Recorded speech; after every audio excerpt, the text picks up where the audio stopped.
2003 Masters champion, 8-time winner on the PGA Tour, Mike Weir, kind enough to do this. Thanks for doing this, Mike. Oh, pleasure, guys. No problem.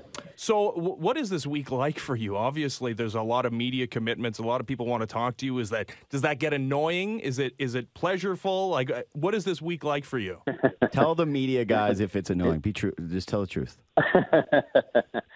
No, it's fine. It's a busy week. It's just that going in. It's just going to be a busy week for not only myself. All the Canadian guys are trying to get pulled in a bunch of different directions, but that's part of being having a home game. And sorry about the noise. I'm just down in the locker room here, guys. But it's all part of it, and it's fine. It's fun. It's fun to chat about the game and chat about the golf courses and the state of the game and all that stuff. So that's all good.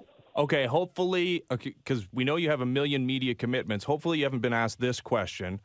So Phil and Tiger, they're going to do this 1v1 $10 million 18-hole match, apparently.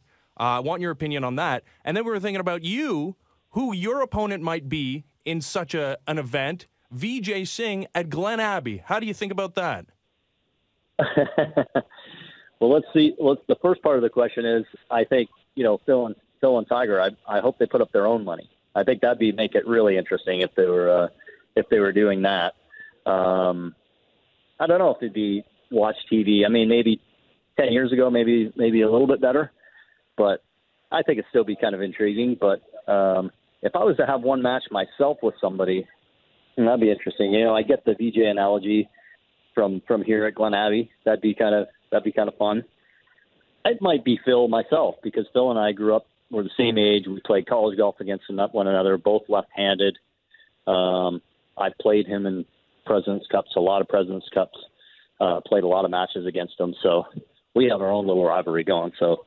Obviously, he's had a much stronger career than I have, but I've kind of got the best of him in the team competition thing. I beat him in the singles of my first President's Cup, and plenty of team competitions. I seem to handle him, and my teammate and myself seem to handle him and his partner quite often too. So at least I got that one up on him there. So from what we've heard about Phil Mickelson, maybe it wouldn't be televised, but I don't think it would be that hard getting him to put some money down and getting him on the course. His own money. Yeah, and getting a round in with him. But we'd love to see that televised, absolutely. And yeah, definitely what we're hearing is, you're all about the money. We were also discussing, what do you think you would do for the Tiger Phil matchup in terms of the venue? We were just discussing before you came on, if it's even something that you could bring fans to. Right.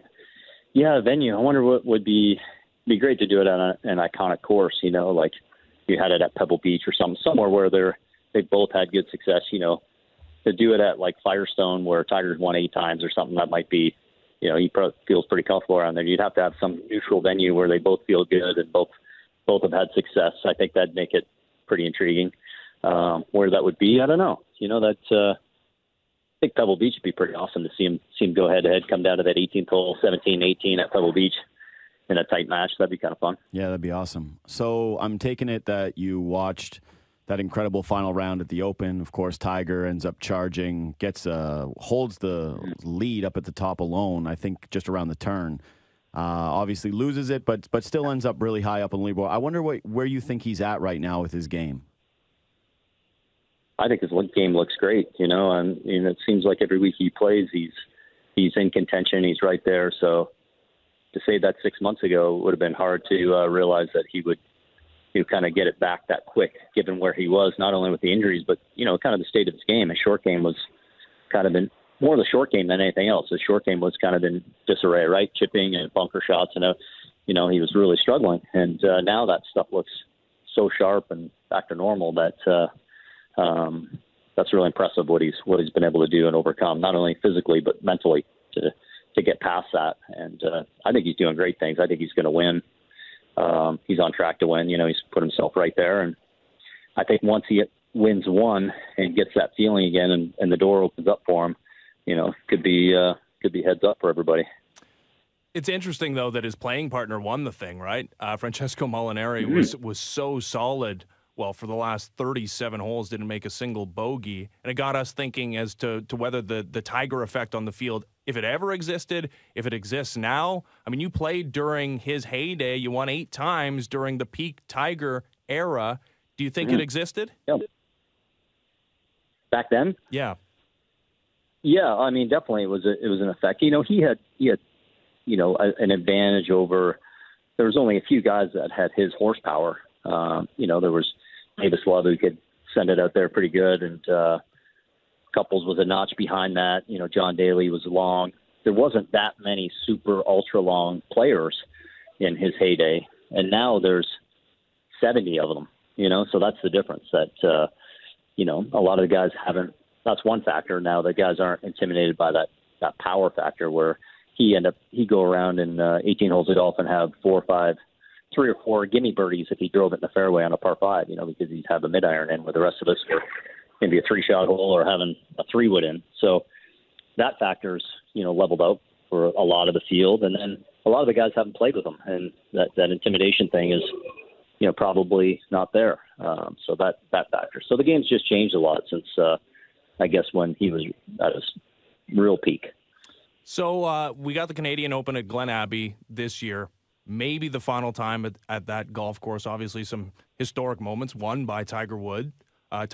He won there once with that iconic shot out of the sand on 18. Of course, you and Vijay Singh in the playoff. Yes, didn't end all that well, but it was iconic for many people, including myself. I was there. What are your feelings about that golf course if this is the final Canadian Open there? Yeah, it'd be sad. It'd be the kind of end of an era. I was telling somebody the other day, I think the golf course, we had Lee Trevino be inducted in the Hall of Fame, Canadian Golf Hall of Fame yesterday, and he won the inaugural Canadian Open at Glen Abbey in 1977, I believe. So you're looking at 40 years that, the course has hosted the tournament off and on. And, it's held up well over the years. Certain years where the course has played firm and fast, we get talked a lot about, guys hitting driver wedge to 18 and 16, a few holes out there, but still the winning score was, 20 under, I think, or 21 under has been the lowest. And, most years it's in the teens, which is pretty average on the PGA Tour. So, it's really held up well over the years. And this year in particular, we've got a little bit of rain, so it'll play soft and won't play super difficult because the greens are soft and guys will, kind of throw some darts in there, and the scores could be pretty low this week. But over the years, I feel like it's held up well, and it's just, it's an iconic course for Canada. A lot of history, a lot of shots that people remember. Obviously, especially Tiger shot there on about 2000 out of the bunker on 18. So a lot of history here. It'd be sad to see it go for sure. Did you know Lee Trevino regrets doing Happy Gilmore? He does.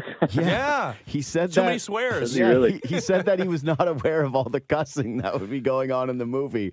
And had he known, he would have never done it. And his scene is iconic, of course. Yeah.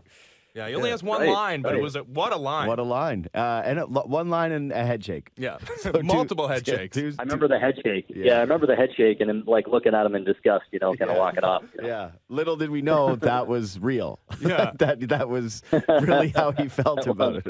Yeah. So if those old school guys, they have a respect for the game, and there's a way to conduct yourself. I remember going into Arnold Palmer's Bay Hill Club early in my career, and if you walked in the clubhouse and didn't take your hat off, Arnold would look at you right away and point his finger at, take your hat off. That's just the way things were, right? And that sounds like you forgot to take your hat off. Yeah, I think I did. Yeah, it was me. Yeah, and number of guys. So that's just I love the respect for the game that way, and I love that it still continues on with a lot of great players out here, but it's a little bit different nowadays. So if it is done at Glen Abbey, would you like to see the Canadian Open move around the country or have it stay in Toronto? No, I'd love to see it move around the country. It's our national championship. I'd love to see it move around. Hopefully it can move around a little bit. I know we're just not going too far away next year, but hopefully it can move around with the date change and see some of the other great parts of the country and other great golf courses in the country. And yeah, it's our national championship. There's lots of great golf in this country besides Greater Toronto area.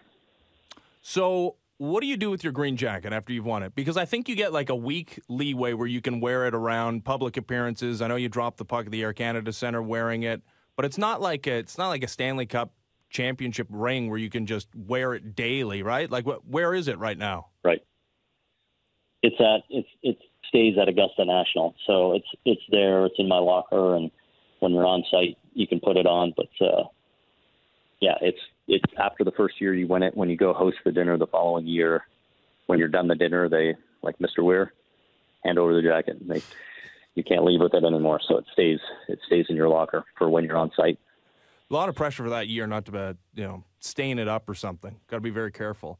So I mentioned, I remember you dropping the puck at the Air Canada Centre at that Leafs game after that 2003 Masters victory. But I know you're a Red Wings fan, of course, growing up in Brights Grove, close to Sarnia, close to Detroit.